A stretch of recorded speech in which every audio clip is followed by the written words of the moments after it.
खरं तर आता मंत्रिमंडळ काय होईल नाही होईल त्यांचं ते करत बसतील। आता शेतकरी आत्महत्या करतोय मोठ्या प्रमाणामध्ये। सोयाबीनला भाव नाही, कापसाला भाव नाही। यांनी सांगितलं होतं की कर्जमुक्ती करू राज्याची, त्याची वाट पाहतोय आम्ही। राज्य कधी कर्जमुक्त करणार आहे? शेतकऱ्यांना कर्जमुक्ती करणार, कर्जमुक्ती देणार ही घोषणा आणि त्यांच्या मॅनिफेस्टोमध्ये जाहीरनाम्यामध्ये महायुतीने दिलेली आहे। आम्हाला पहिल्यांदा या मंत्रिमंडळ तुम्ही नागपुरात करा, मुंबईत करा, तुम्ही मंत्रिमंडळाची चिंता करत बसा, आम्हाला त्याच्याशी काही देणं घेणं नाही। आम्हाला सरकार आलेलं आहे, तुमचं लोकांनी मॅन्डेट दिलेला आहे। आता सोयाबीनला भाव कधी देताय, कापसाला भाव कधी देताय आणि शेतकऱ्यांची कर्जमुक्ती कधी करताय, याचं उत्तर आम्हाला सरकारकडून पाहिजे आहे।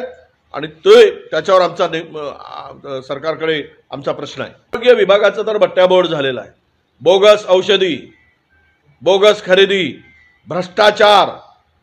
आता बघतो आम्ही किती स्वच्छ कारभार करतात ते। चोरांचा सुळसुळाट झालाय।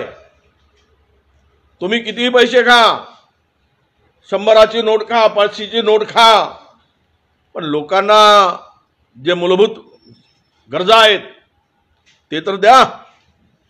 जर या वेळेस इतका म्हणजे ओल्या बाळंतींना जर खाली झोपायची पाळी आली, शस्त्रक्रिया करणाऱ्यांची खाली झोपायची पाळी आली, तर हे आरोग्य विभाग काही अस्तित्वात आहे का महाराष्ट्रामध्ये? आणि सरकार येऊन इतके दिवस झालेत, आज महिना लोटलाय, तर सरकार आला कशासाठी? निवळ काय मंत्रीपद, सत्ता, उपमुख्यमंत्रीपद, मुख्यमंत्रीपद मिळवण्यासाठी आहे काय? महाराष्ट्रातल्या जनतेला वाऱ्यावर सोडून तुमचा काही होत नाही, तुम्ही आपसात बसून मार्ग काढत नाही आणि महाराष्ट्रातल्या जनतेला, शेतकऱ्याला न्याय देत नाही। त्यासाठी आमच्या अधिवेशनामध्ये हा फोकस असणार आहे। अधिवेशनामध्ये आम्हाला सरकारकडून अपेक्षा आहे की शेतकऱ्याची कर्जमुक्ती घोषणा केल्याप्रमाणे घोषणा करा, निर्णय घेतल्याप्रमाणे, तुम्ही लोकांना आश्वासन दिल्याप्रमाणे। कापसाला 10,000 रुपये भाव द्या, सोयाबीनला MSP प्रमाणे भाव द्या, ही आमची मागणी असणार आहे।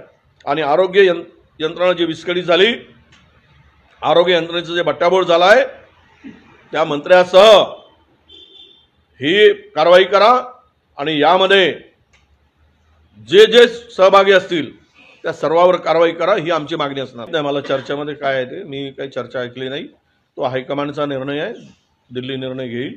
उद्याला 17 तारखेला आमचे प्रभारी येत आहेत, प्रभारीमध्ये चर्चा होईल आणि कोणाला गटनेता करायचा, काय करायचं तो निर्णय आमचा नाही, तो नाना पटोलेचाही नाही ना विजय वडेट्टीवारांचाही नाही।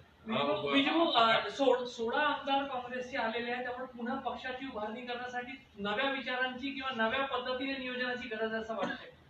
नाही, नव्या विचाराची नाही। पक्ष ठीक आहे, राजकारणात हार जीत हो सगळं होत असतं, परंतु मला तरी आता असं वाटतं की हायकमांड या संदर्भात गांभीर्याने चर्चा करत आहे, त्यामुळेच प्रभारींना पाठवलं जात आहे, त्यावर चर्चा होईल।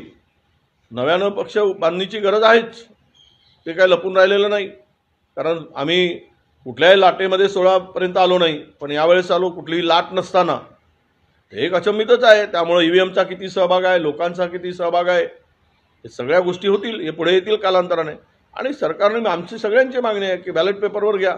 जग जर बॅलेट पेपरवर निवडणुका घेते तर भारतातील हे सरकार, मोदी सरकार का घाबरतं? यांनी करावं अशी आमची मागणी आहे।